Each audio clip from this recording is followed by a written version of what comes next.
Good morning and welcome to Coffee and Crafting with Madam K.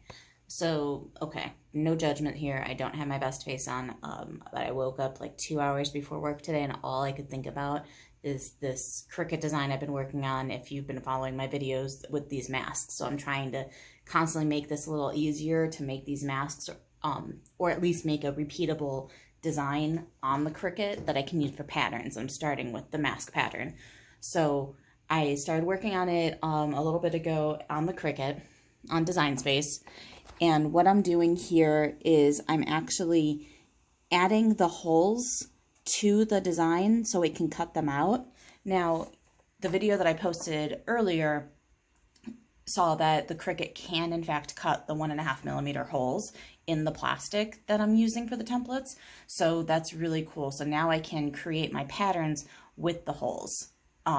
With the ones I did earlier, it was a straight line, so that was really easy. But now I'm doing a curved design, so it's a lot harder to put the holes in there. And if I had a better program, which I do have CorelDRAW, I can probably do it in there, but I'm just playing around with Cricut to see what I can do, and then share that information with you guys because a lot of you guys have the Cricut out there. So I had the straight line. Let me go ahead and turn my camera around. Okay, so first of all, I had a straight line ruler piece that I made that has the 1.5mm holes.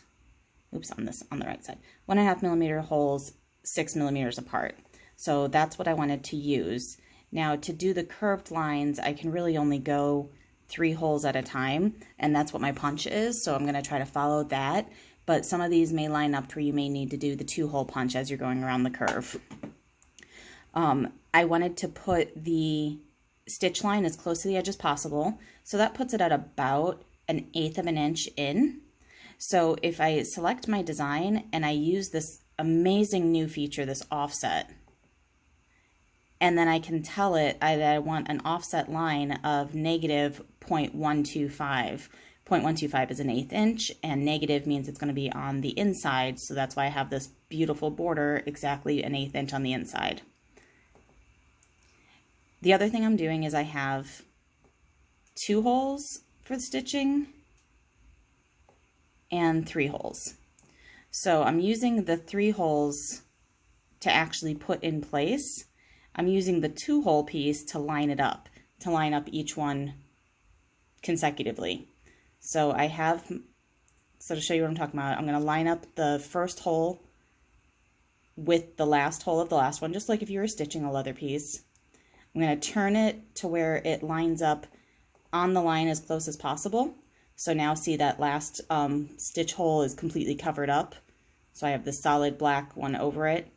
And now I'm going to take another 3 stitch hole piece and line that up with the other 2-hole piece, so that way my first and my last one are exactly 3mm apart. Oops.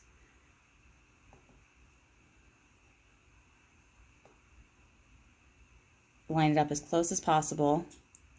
I also have my zoom at 200%, which is really going to help me. Actually, it's 125 now, but it's really going to help make sure that these holes are lined up as close as possible.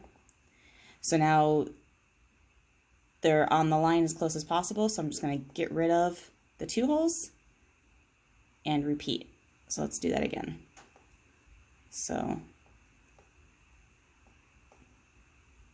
cover up the last one and then line up the next one.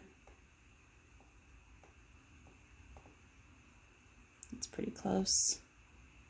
And then bring in, it's hard, you got to keep everything moved to the front.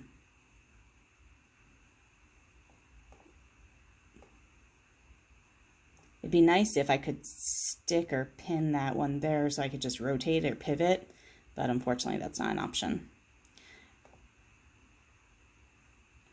So when I just clicked that, it just moved this just slightly, and because I don't have these welded together, I don't want to accidentally try to move it back, so just hit undo to get it exactly to where it was.